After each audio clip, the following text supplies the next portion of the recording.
Hallelujah, hallelujah. परमेश्वर का धन्यवाद करता हूँ आज के दिन और इस समय के लिए। सचमुच जो हमें परमेश्वर ने जो हमें और आपको यहाँ पर जो इकट्ठा किया है, रूबरू किया है, वो परमेश्वर के वचन में ही जो हम उसकी ही बातें कर सके।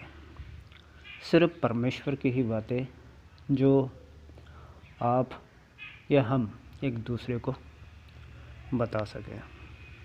आओ परमेश्वर के वचन में चलते हैं कि परमेश्वर का वचन हमें आज के जीवन के बारे में क्या बताता है। परमेश्वर का वचन हमें पवित्र जीवन के बारे में ही बताता है, किसमें? पवित्र आत्मा के द्वारा। हालेलुया।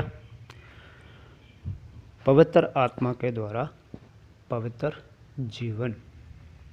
सचमुच वो उसके जीवन की ही सामर्थ्य है जो पवित्र आत्मा की तरफ से जो हमें इस पवित्र जीवन के लिए हमें बुलाता है, बताता है कि पवित्र जीवन का जो विषय, जो इस सवाल है और इसका जवाब कि सुसमाचार क्या सिर्फ शिक्षा, सिर्फ विश्वास के द्वारा मुक्ति जो पापी जीवन आज्ञा देती है या उत्साहित करती है ना?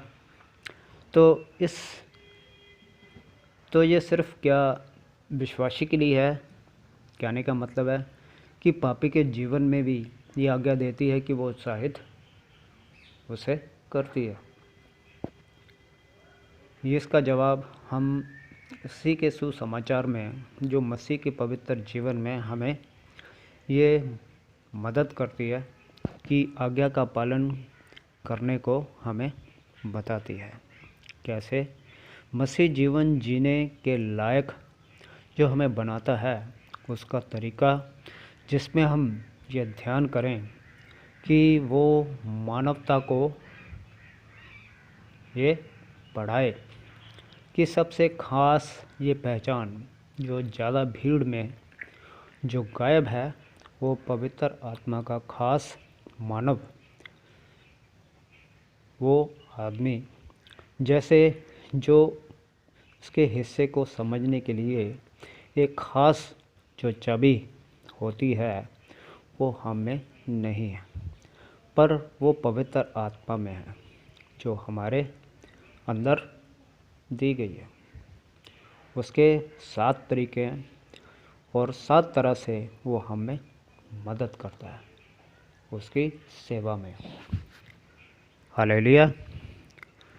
वो पहली सेवा जो हमें उसमें आज़ाद है, रिहा है। जब हम उसमें कोई डर नहीं तो हम उसमें ये सेवा कर सकते हैं और सेवा के लिए वो ताकत है।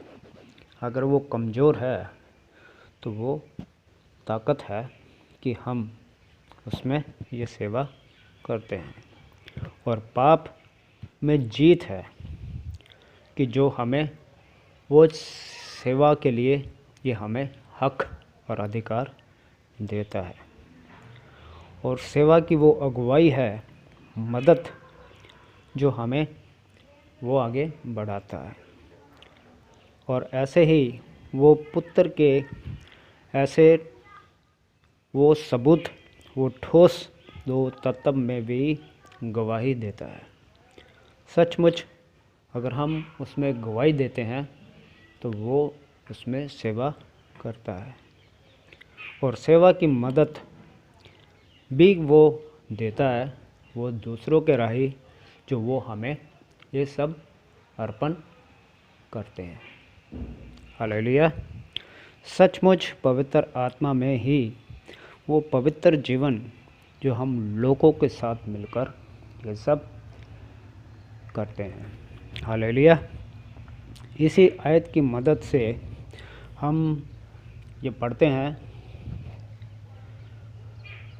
आखिर अब उन पर जो मसीह यीशु में है उनमें दंड की आज्ञा नहीं है।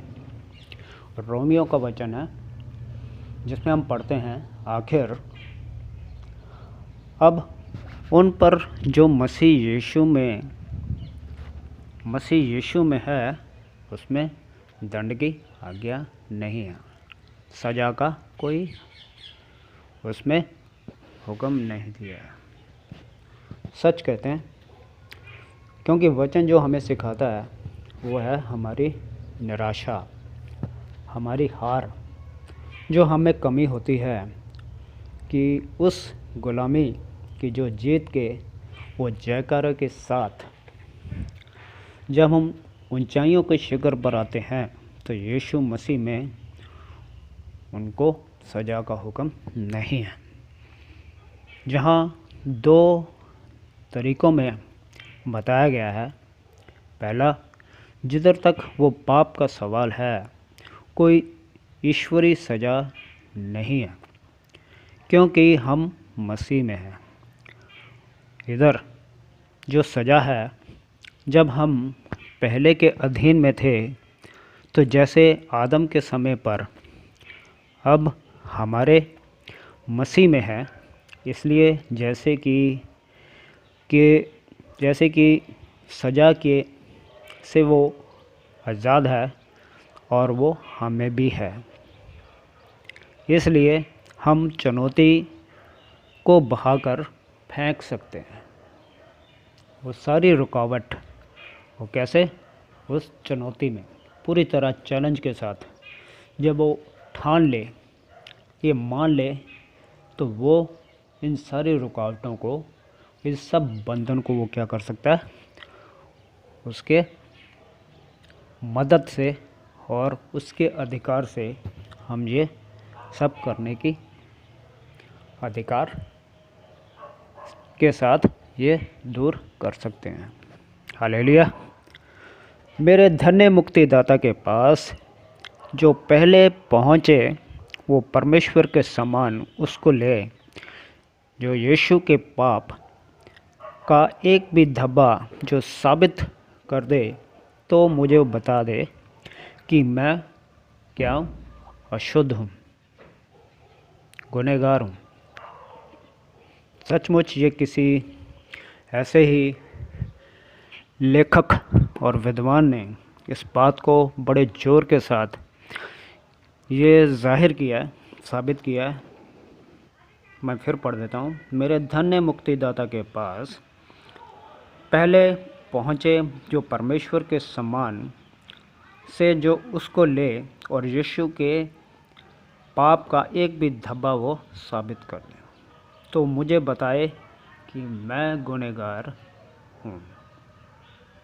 तो इसलिए पर हम इसका ये मतलब नहीं, और जहाँ तक आत्मा का हम खंडन के उसकी किस्म की वो ज़रूरत नहीं, इससे पार हो सके, पर हमें यहाँ रहने की ज़रूरत नहीं कि वो दिखाता है, क्यों कि यहाँ कोई सज़ा नहीं है। हालेलुया। सचमुच जो हमें वचन से ये साबित करते हैं कि जो परमेश्वर में इन सच्चे कामों के साथ और पूरी अधीनता के साथ जो एक दूसरे के साथ मिलकर चलते हैं, तो वो उसमें सज़ा में नहीं है, क्योंकि आज्ञा सज़ा देती है, पर ईश्वर जैसे बताते हैं कि उस तरह से कोई सज़ा नहीं है। हालेलुया। सिर्फ जो मसीह के चुने हुए हैं। तो परमेश्वर में आप सबको जय मसीह की, और सबको आशीष मिले इस वचन के साथ। फिर से आपको जय मसीह की। हालेलुया।